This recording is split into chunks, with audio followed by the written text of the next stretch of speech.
पतंजलि की तस्वीर में उनका शरीर सांप का और सिर इंसान का दिखाया जाता है। जानते हैं कि कैसे ये कुंडलिनी शक्ति का प्रतीक है। साथ ही जानते हैं सांपों की प्रकृति के बारे में। प्रश्न।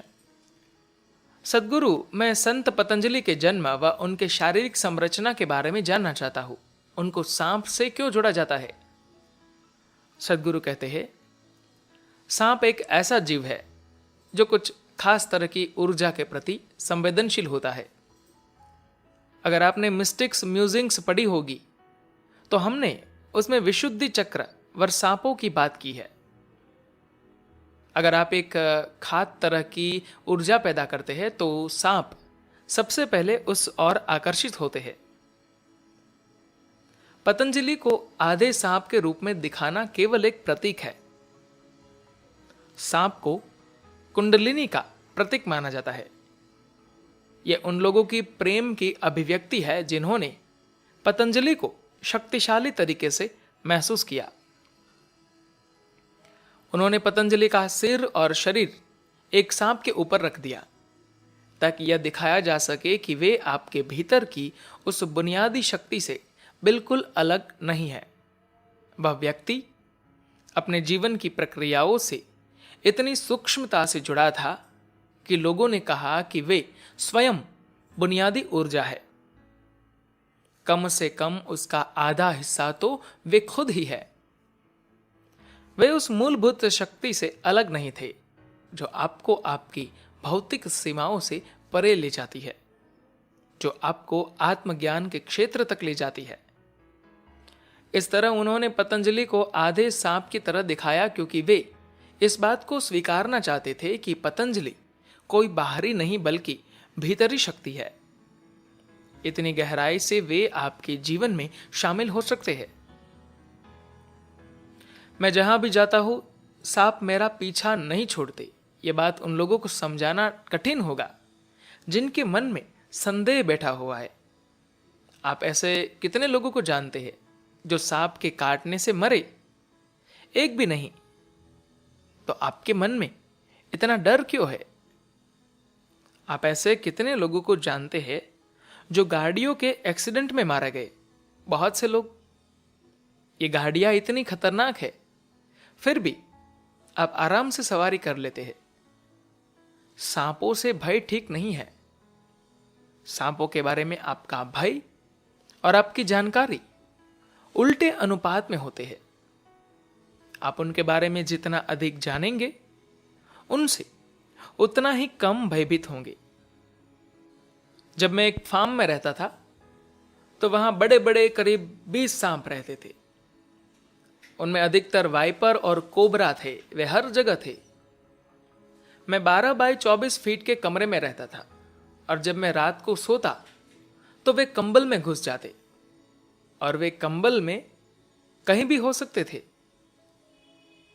अगर मैं अचानक करवट लेता तो वे भी अचानक भागते। फिर मैंने उनके साथ सोना सीख लिया। जब मुझे करवट बदलनी होती तो मैं बहुत सजग रहता कि मेरे आसपास क्या है।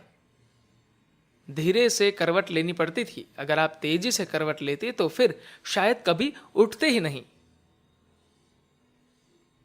यह संसार का एक लौता ऐसा जीव है जो अगर जंगल में भी हो और अगर आप खुद को एक खास तरह से रखें तो इसे आराम से अपने हाथों में उठा सकते हैं। यह बिना विरोध के आपके हाथ में आ जाएगा। यह आपको कुछ नहीं करेगा। लेकिन अगर आपने अपनी सोच भी बदली तो यह आपको उसी समय काट सकता है। अगर आप ध्यान करते हैं तो यह आकर आपके साथ लिपट जाएगा और कोई परेशानी नहीं होगी। लेकिन अगर आपने व्याकुलता दिखाई तो यह आपको सहन नहीं कर सकता। फिर यह आपकी मुसीबत बन जाएगा। अधिकतर भारतीय सांप जहरीले नहीं होते। ये इस धरती के सबसे सुंदर जीवों में से एक है। अधिकतर सर्पों के पास विष के दांत ही नहीं होते। उनके मुंह में आरी जैसी संरचना होती है जिससे ये आपको काट ही नहीं सकते। सांपों से डरना ही अजीब बात है। कुछ मुट्ठी भर सांपों के अलावा कोई भी सांप आपका कुछ नहीं बिगाड़ सकता। वे आपसे डरते हैं, वे आपको देखते ही भाग जाते हैं, पर आप भी उनसे डरते हैं। सांपों का भय बेतुका और बढ़ाया चढ़ाया गया भय है।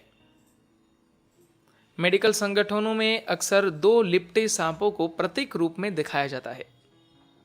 ये एक यौगिक प्रतीक भी है। 2 सांप 6 स्थानों पर आपस में मिल रहे हैं और इसके ऊपर ईडा और पिंगला का प्रतीक है जो सुषुम्ना से होते हुए जा रही है। भारत में सांपों का प्रतीक और आध्यात्मिकता बहुत ही गहराई से आपस में गूंथे हैं। ऐसा संसार के लगभग हर भाग में है, क्योंकि जहां भी लोग जागरूक हुए वे सहज रूप से जान गए कि सांप एक खास तरह की ऊर्जा के प्रति संवेदनशील होते हैं। वे ध्यान के प्रति आकर्षित होते हैं। बात बस इतनी है कि पंडित और पादरी युगों से सांपों की निंदा करते आए हैं। अगर आप ईसाई धर्म को देखें तो वे भी कहते हैं कि यह सांप की गलती थी कि उसने हव्वा को सेब खाने के लिए बहकाया और उनके कारण कितनी परेशानी हो गई। यह इस बात पर निर्भर करता है कि आप इसे किस नजरिए से देखते हैं। सांप ने हव्वा को ज्ञान का फल खाने को कहा और आप भी निरंतर अपने बच्चों से यही तो कहते रहते हैं। तभी तो आप उन्हें स्कूल भेजते हैं। यही सांप ने किया और उसके कारण ही जीवन संभल हुआ। कथा के अनुसार सांप ने हव्वा को ज्ञान का फल खाने के लिए प्रेरित किया और सिर्फ इसी वजह से ग्रह पर जीवन संभव हो सका। इसमें क्या बुरा है? सांप ने उस जोड़े को थोड़ा ज्ञान दिया जिन्हें कुछ पता ही नहीं था। वे किसी भी चीज के बारे में कुछ नहीं जानते थे। कहानी के अनुसार मैं और आप आज यहां इसीलिए ही है क्योंकि सांप ने उन्हें थोड़ा ज्ञान दिया। अगर आप जीवन विरोधी होंगे तभी आप सांप को शैतान का एजेंट कहेंगे। अगर आप जीवन के लिए है तब वह आपको देवीय दूत लगेगा।